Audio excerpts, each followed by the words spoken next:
हे दोस्तों, मैं चिराग एक और वीडियो के साथ। तो आज हम कवर कर रहे हैं set of and carry forward और लॉसेस से रिलेटेड 15 एमसीक्यूज। बिल्कुल बेसिक एमसीक्यूज हैं।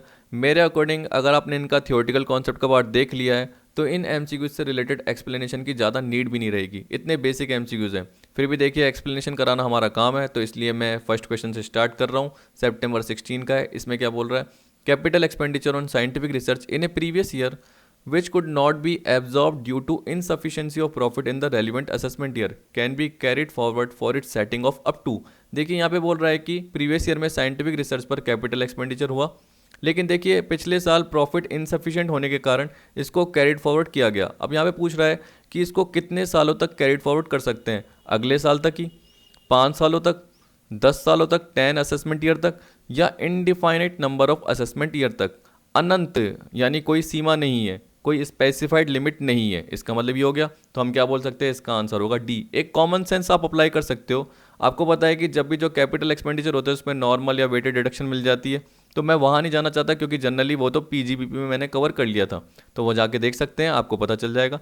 लेकिन देखिए, कैरी फॉरवर्ड जब भी आप सोचते हैं तो आपने अपने अंडर ग्रेजुएट या पोस्ट ग्रेजुएट कोर्स में जब भी टैक्स का पार्ट कवर किया तो आपको पता है कि कैरी फॉरवर्ड में 4 असेसमेंट ईयर आते हैं और 8 असेसमेंट ईयर आते हैं। जनरली ये पार्ट है, या इनडिफाइनाइट आता है। ठीक है, इन तीनों में से आता है और कुछ तो नहीं हो सकता कैरिड फॉरवर्ड में। जनरली यही होता है। और कैजुअल इनकम को आप क्या कर सकते हो? कैरिड फॉरवर्ड कर ही नहीं सकते, जनरली आपको पता है। और कैजुअल इनकम के जो लॉस होते हैं, अगर कैजुअल लॉस होता है तो जनरली उसको सेट ऑफ भी नहीं कर सकते। ये मैंने पिछली वीडियो में डिटेल में कवर कराया, तो आप देख सकते हैं। नेक्स्ट आएगा ही नहीं, 5 आएगा ही नहीं, 10 आएगा ही नहीं, तो कॉमन सेंस क्या कहता है? डी आएगा। तो मेरे अकॉर्डिंग मोस्टली सारे कैंडिडेट्स ने सितंबर 16 में सही आंसर ही दिया होगा मेरे अकॉर्डिंग तो। ठीक है, अब देखिए, मैंने आपको यहाँ पर भी बताया था पिछली वीडियो में, तो देख सकते हैं कि हाउस प्रॉपर्टी के लॉस को हाउस प्रॉपर्टी की इनकम से ही सेट ऑफ किया जाएगा। पर कौन सा? कैरी फॉरवर्ड लॉस को याद रखना। ठीक है, कैरी फॉरवर्ड लॉस को मैंने उसको 2 पार्ट में बताया था आपको। तो एक तो सेट ऑफ बोलते हैं और एक कैरी फॉरवर्ड बोलते हैं। तो जब हम कैरिड फॉरवर्ड करते हैं तो उसको भी तो सेट ऑफ करना पड़ेगा। तो जब भी हाउस प्रॉपर्टी का लॉस है तो हाउस प्रॉपर्टी की इनकम से ही, बिजनेस का लॉस है तो बिजनेस की इनकम से ही, स्पेकुलेशन का लॉस है तो स्पेकुलेशन की इनकम से। तो जनरली ये कैरी फॉरवर्ड लॉस है जिसको सेट ऑफ करने की बात की जा रही है अगले 8 असेसमेंट ईयर तक। कि किसी भी साल प्रॉफिट हो गया आप सेट ऑफ कर सकते हो, फिर अगले 8 असेसमेंट ईयर तक उस लॉस को लेके जा सकते हो, उसके बाद आप सेट ऑफ नहीं कर पाओगे। अगले 8 असेसमेंट ईयर बिजनेस की भी बात कर रहा है, स्पेकुलेशन बिजनेस के लॉस की 4 असेसमेंट ईयर की बात कर रहा है। ऐसे जनरली आपको दे रखा है, तो एक बार ये कवर कर लेना, आपको समझ में आ जाएगा। अब देखिए, याद रखना कि जो मैंने capital expenditure on scientific research आपको बताया है, तो इसमें जो ये पार्ट है जनरली जो मैं बता रहा हूँ कि इनडिफाइनेट नंबर ऑफ असेसमेंट ईयर, ये और किस में अप्लाई हो सकता है? अनएब्जॉर्ब डेप्रिसिएशन में, याद रखना। इसके अलावा जो अभी आपने देखा ये वाला पार्ट कहाँ गया? ये रहा स्पेसिफाइड बिजनेस लॉसेज में, ये रहा स्पेसिफाइड बिजनेस लॉसेज में, जो कि इनडिफाइनाइट पीरियड के लिए है।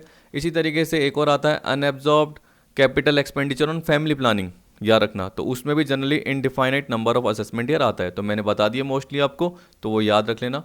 फिर देखिए, आपका सेकंड है, फर्स्ट का आपका डी आंसर है, याद रखना। सेकंड में क्या बोल रहा है? Long term capital loss can be set of from which of the following. तो आपको मैंने बताया था कि लॉन्ग टर्म कैपिटल लॉस को only long term capital gain से ही सेट ऑफ कर सकते हैं, लेकिन शॉर्ट टर्म कैपिटल लॉस को शॉर्ट टर्म कैपिटल गेन से भी कर सकते हो और लॉन्ग टर्म कैपिटल गेन से भी कर सकते हो, लॉन्ग टर्म कैपिटल गेन से भी कर सकते हो। तो आपको पता है कि यहाँ पर जो क्वेश्चन पूछा है वो लॉन्ग टर्म कैपिटल लॉस का पूछा है, तो वो only long term capital gain से ही होगा। तो इसका आंसर जो होगा वो बी होगा, सेकंड का। थर्ड देखिए, unabsorb depreciation which could not be set off in the same assessment year can be carried forward up to. तो आपको पता है कि इनडिफाइनाइट पीरियड। तो बाकी सब देखने की जरूरत ही नहीं है, जैसे आपका फर्स्ट क्वेश्चन था सेम थर्ड भी यही है। फोर्थ देखिए, वापस जून 12 में सेम आया था। Under the income tax act 1961 unabsorbed depreciation can be carried forward for set of purpose for unspecified period. तो देखिए, यहाँ पे एक्सप्लेनेशन की जरूरत ही नहीं है, सिंपल सा पार्ट है। अब देखिए, अभी अभी आपने कवर किया अनएब्जॉर्ब बिजनेस लॉसेस का, तो बोल रहा है अनएब्जॉर्ब बिजनेस लॉसेस। आपको पता है कि उसी पर्टिकुलर ईयर में बिजनेस लॉस सेट ऑफ नहीं हो पाए, ना तो उसी सोर्स से यानी उसी हेड से, ना इंटर हेड से, इंटर हेड से भी नहीं हो पाए। तो आपको पता है कि उनको आपको कैरिड फॉरवर्ड करना पड़ा। तो आप कितने साल के लिए कैरिड फॉरवर्ड कर सकते हो? तो 8 असेसमेंट ईयर। तभी मैंने क्या बताया कि जनरली ये टेबल देख लेना और यहाँ पे आपको पता चल जाएगा कि नॉर्मल बिजनेस लॉस को क्या कर सकते हो आप? बिजनेस की इनकम से ही सेट ऑफ कर सकते हो जब भी आप कैरी फॉरवर्ड कर रहे हो। और कितने साल के लिए सेट ऑफ कर सकते हो यानी कैरी फॉरवर्ड कर सकते हो? 8 असेसमेंट ईयर के लिए। तो यहाँ पे जो आंसर होगा वो होगा 8 असेसमेंट ईयर, फिफ्थ का। अब देखिए, सिक्स को कवर करते हैं, इसमें क्या दे रखा है? देखिए इसमें जनरली बोल रहा है to carry forward and set off losses a loss return must be filed by the assessee within the stipulated time and get the loss determined by the assessing officer.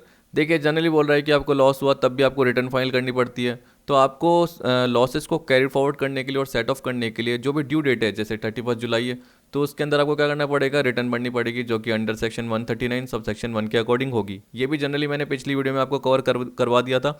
लेकिन बोल रहा है कि जो ये कंडीशन है वो किस पर एप्लीकेबल नहीं होगी, यानी जैसे ही वो पर्टिकुलर ड्यू डेट चली जाएगी उसके बाद भी अगर आप भूल गए या जनरली आपने क्या करा, कैरी फॉरवर्ड नहीं करा, तो आप अगले साल उसको कैरी फॉरवर्ड कर सकते हो। However this condition is not applicable to loss from house property, loss from speculation, loss from discontinued business, loss from capital asset. तो देखिए जनरली ये condition loss from house property पे अप्लाई होगी, यानी exception 3 चीज़ों में आता है, यहाँ पर नहीं आएगा। लॉस फ्रॉम हाउस प्रॉपर्टी, और एक और बता देता हूँ मैं आपको, देखिए मैं पिछली पीडीएफ पे आ चुका हूँ और यहाँ पे ये टॉपिक का नाम ये है, यहाँ पे देख सकते हैं।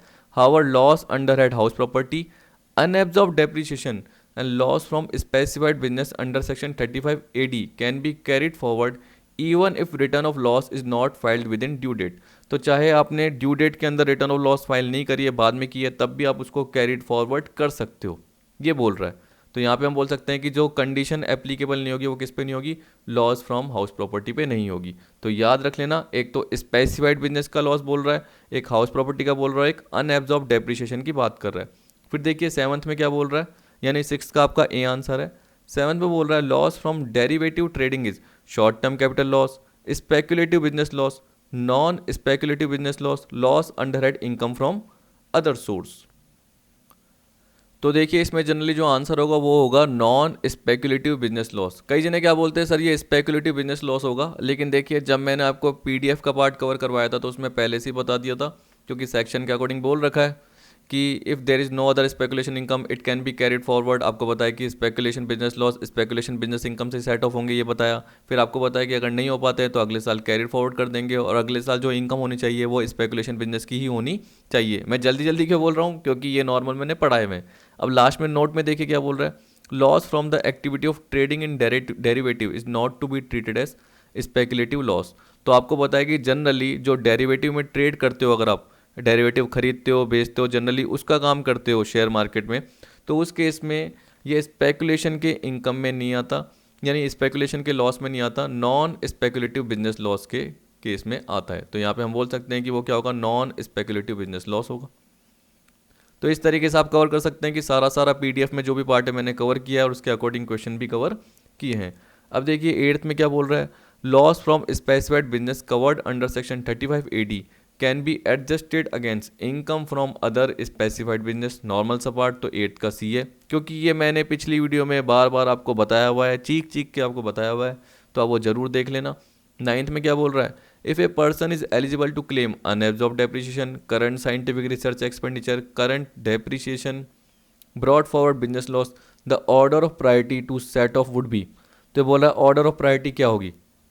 अब देखिए अगर आपने वो ऑर्डर ऑफ सेट ऑफ देखा, मैं एक बार आपको दिखा देता हूँ, ये रहा देखिए ऑर्डर ऑफ सेट ऑफ। तो इसमें जनरली क्या था, सबसे पहले करंट ईयर के आ रहे हैं, याद रखना, फिर ब्रॉड फॉरवर्ड के आ रहे हैं बिजनेस लॉस, फिर अनएब्जॉर्ब आ रहे हैं। तो देखिए करंट ईयर का कैपिटल एक्सपेंडिचर जो कि साइंटिफिक रिसर्च पे है, करंट ईयर का डेप्रिसिएशन है, ब्रॉड फॉरवर्ड बिजनेस लॉसेस हैं, फिर unabsorbed family planning promotion capital expenditure है आ गया, फिर अनएब्जॉर्ब डेप्रिसिएशन है, और unabsorbed capital expenditure on scientific research है। अनएब्जॉर्ब का मतलब क्या होता है, जो कि पिछले साल आप सेट ऑफ नहीं कर पाए तो इस साल आप इनको क्या करके आए हो, कैरिड फॉरवर्ड करके लेके आए हो। ठीक है, तो करंट ईयर के सबसे पहले, फिर ब्रॉड फॉरवर्ड का बिजनेस लॉस। तो देखिए करंट ईयर में भी सबसे पहले साइंटिफिक रिसर्च का कैपिटल है, फिर करंट ईयर का डेप्रिसिएशन है। तो यहाँ पे एक बार अपने ऑप्शन में देख लेना कि सबसे पहले क्या आ रहा है, सबसे पहले करंट साइंटिफिक रिसर्च एक्सपेंडिचर ये आएगा सेकंड, फिर करंट डेप्रिसिएशन आएगा, फिर ब्रॉड फॉरवर्ड बिजनेस लॉस का पार्ट आएगा, उसके बाद अनएब्जॉर्ब डेप्रिसिएशन का पार्ट आएगा, याद रखना। ठीक है, क्योंकि इसके अलावा तो और है ही नहीं। तो 2 3 4 1 9 का अपना क्या होगा, बी। अब 10th में देखिए, choose the correct answer from the following. इसमें बोल रहा है loss from business of owning and maintaining race horses can be set off against any income. नहीं, आपको पता है कि इसी इनकम से सेट ऑफ किया जा सकता है, मतलब इसी से रिलेटेड इनकम होनी चाहिए, तब जाके इसके लॉस को सेट ऑफ कर सकते हैं। कह रहा है करेक्ट आंसर, तो हमें पता है कि ये रॉन्ग है।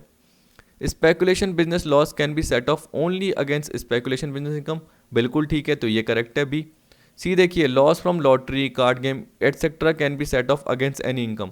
देखिए, कैजुअल इनकम से रिलेटेड जो भी लॉस होता है कि आपने लॉटरी खेली उसमें हार गए, आपने गैम्बलिंग की, बैटिंग की, आपने कार्ड गेम खेला, क्रॉसवर्ड पजल खेला उसमें हार गए, तो जो भी लॉस हुआ है उसको आप सेट ऑफ नहीं कर सकते, चाहे आपकी कैजुअल इनकम हुई है उससे भी सेट ऑफ नहीं कर सकते। जबकि यहाँ पे क्या बोल रहा है, कैन बी सेट ऑफ, तो ये गलत हो गया ऑप्शन। ठीक है, तो कैजुअल इनकम के जो भी लॉस है उसको किसी भी इनकम से सेट ऑफ नहीं कर सकते, चाहे कैजुअल इनकम है उससे भी सेट ऑफ नहीं कर सकते। Long term capital loss can be set off against long term और शॉर्ट टर्म कैपिटल लॉस, गलत है। अगर यहाँ लिखा था शॉर्ट टर्म कैपिटल लॉस, तो short term capital loss short term capital gain से, ठीक है। और यहाँ गलती से देखिए अगेंस्ट बोल दिया लॉन्ग टर्म और शॉर्ट टर्म कैपिटल लॉस, ये भी गलत है स्टेटमेंट पहली बात तो। पर याद रखना, लॉन्ग टर्म कैपिटल लॉस को लॉन्ग टर्म कैपिटल गेन से ही सेटअप कर सकते हो, और शॉर्ट टर्म कैपिटल लॉस को शॉर्ट टर्म कैपिटल गेन या लॉन्ग टर्म कैपिटल गेन से कर सकते हैं। तो ये भी ऑप्शन एक तरीके से गलत ही है, तो हम क्या बोलेंगे, अपना जो ऑप्शन है वो बी सही है 10th का। अब 11 देखिए इसमें क्या बोल रहा है, तो मेरे हिसाब से देखिए ये 15 से 16 मिनट में आपका सारा पार्ट कवर हो जाएगा, बेसिक है। Which of the following losses available after intra source set of can not be set of from incomes in other head in the same assessment year. Generally इसमें क्या बोल रहा है, देखिए आपको बताया कि एक तो इंट्रा हेड होता है, जनरली ये जो इंट्रा सोर्स है इंट्रा हेड की बात कर रहा है, मतलब उसी हेड में आपको बताया था कि क्लोथ के बिजनेस का लॉस है तो वो फर्नीचर के बिजनेस की इनकम से सेट ऑफ कर सकते हो, ऐसे मैंने बताया था ना। तो जनरली बोल रहा है कि ऐसे कौन से लॉस है जो कि इंट्रा सोर्सेज से सेट ऑफ करने के बाद भी बच जाते हैं, तो उनको दूसरे हेड से सेट ऑफ नहीं किया जा सकता, क्योंकि मैंने बताया कि पहले इंट्रा सोर्स आता है, उसके बाद यानी इंट्रा हेड आता है, फिर इंटर हेड आता है। जैसे बिजनेस का लॉस है तो आपको पता है कि सैलरी को छोड़ के बाकी हेड से सेट ऑफ कर सकते हैं, लेकिन यहाँ पे क्या बोल दिया, can not be set of from income in other head. तो कुछ मैंने आपको बताया था जिसमें स्पेकुलेशन का लॉस बताया था, लॉस फ्रॉम स्पेसिफाइड बिजनेस बताया था, वैसे आपको कैपिटल गेन के लॉसेस बताए थे। आप याद रखना कि शॉर्ट टर्म कैपिटल लॉस हो या लॉन्ग टर्म कैपिटल लॉस हो, वो शॉर्ट टर्म यानी वो कैपिटल गेन से ही सेट ऑफ होंगे, वो और किसी हेड से सेट ऑफ नहीं हो सकते। तो यहाँ पे हम क्या बोलेंगे, A B C, all of the above.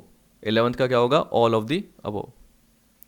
अब देखिए, loss from the activity of owning and maintaining race horses could be set off. अब देखिए कितना सिंपल सा है, तो आपको बोल रहा है only against income from same, बाकी कोई ऑप्शन आएंगे ही नहीं, पढ़ने की जरूरत ही नहीं है, बेसिक है।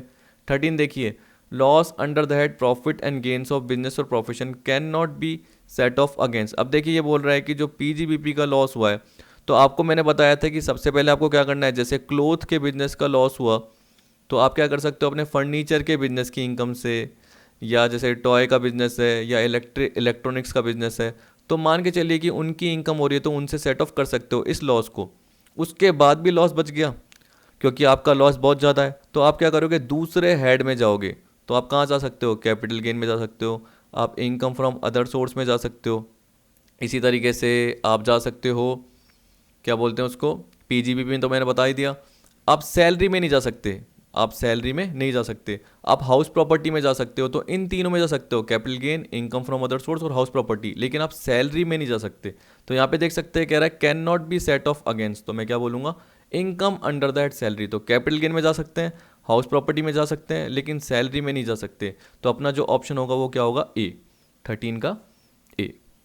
14 देखिए, short term capital loss can be set off against, तो मैंने क्या बताया था, शॉर्ट टर्म कैपिटल गेन से भी हो सकता है और लॉन्ग टर्म कैपिटल गेन से भी हो सकता है। तो मैं क्या बोलूँगा, आइदर ए और बी, तो 14 का ये आएगा। 15 देखिए, what can be the maximum amount of negative income of A self occupied house under the head income from house property. ये बोल रहा है कि maximum negative amount self occupied house का क्या हो सकता है। तो आप सोचिए कि मैंने क्या बताया था कि हम 2 लाख तक ही सेट ऑफ कर सकते हैं, तो उस केस में हम क्या बोलेंगे कि जब भी हम क्या करेंगे, दूसरे से सेट ऑफ करेंगे एक हाउस प्रॉपर्टी के लॉस को, तो मैक्सिमम अमाउंट 2 लाख का ही होगा। देखिए एक बार मैं आपको इसके पीडीएफ वाले पार्ट में बता देता हूँ कि मैंने आपको कहाँ बताया था।